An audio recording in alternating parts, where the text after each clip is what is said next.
Assalamualaikum warahmatullahi wabarakatuh.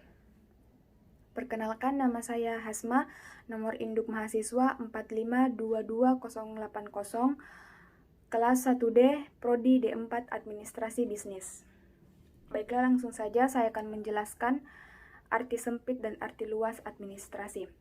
Arti sempit administrasi adalah mencakup seluruh kegiatan ketatausahaan seperti mencatat, mengarsip, menghimpun, dan mengelola data-data yang ada di perusahaan.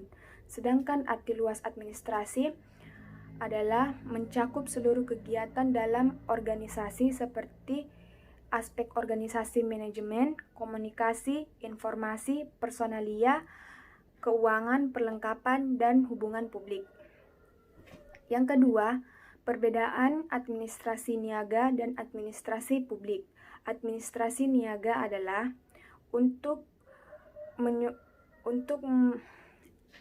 mengupayakan kelangsungan hidup dan perkembangan suatu perusahaan dengan cara mengakumulasi modal, investasi, dan mendapatkan keuntungan. Sedangkan administrasi publik adalah untuk mensejahterakan masyarakat dalam suatu wilayah tertentu. Yang ketiga, sumber-sumber kekuasaan. Yang pertama, possession power adalah kekuasaan yang melekat pada posisi seseorang dalam organisasi atau perusahaan.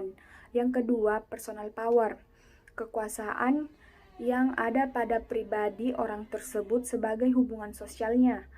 Dan sumber kekuasaan jika dilibatkan atau dikaitkan dengan kegunaan ada 5. Yang pertama, militer dan hukum untuk mengendalikan kekerasan dan kriminal. Kedua, ekonomi untuk mempertahankan kekayaan buruh dan produksi. Yang ketiga, hukum untuk mengubah dan melancarkan interaksi. Yang kelima, politik untuk pengambilan keputusan. Dan yang terakhir, tradisi untuk mempertahankan sistem kepercayaan atau nilai-nilai luhur. Yang keempat, unsur-unsur administrasi. Yang pertama, organisasi. Yang dimaksud yang bersifat formal, setiap orang saling bekerja sama untuk menyamakan atau bisa mencapai tujuan dan visi. Yang kedua, manajemen. Manajemen adalah mengatur dan pengaturan. Dalam administrasi, setiap orang perlu diatur. Ketiga, komunikasi, yaitu menerima dan mengirim pesan. Komunikasi bisa dalam bentuk persuratan, proposal, dan lisan. Yang keempat, kepegawaian, yaitu orang-orang yang bekerja dalam perusahaan yang dapat melakukan pekerjaan. Yang kelima, keuangan,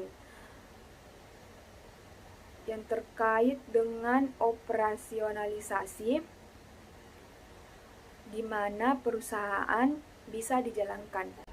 Yang keenam adalah perbankan, yaitu jika perusahaan besar dan dalam bentuk jumlah uang yang banyak, maka harus segera dimasukkan ke dalam bank.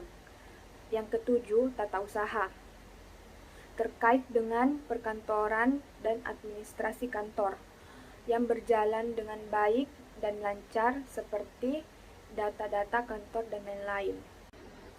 Dan yang kedelapan, hubungan masyarakat. Administrasi tidak hanya ke bagian internal, akan tetapi ke eksternal, seperti menjalankan komunikasi ke masyarakat agar perusahaan dapat berjalan dengan lancar dan sejalan dengan masyarakat. Sekian dan terima kasih. Wabillahi taufiq wal hidayah. Wassalamualaikum warahmatullahi wabarakatuh.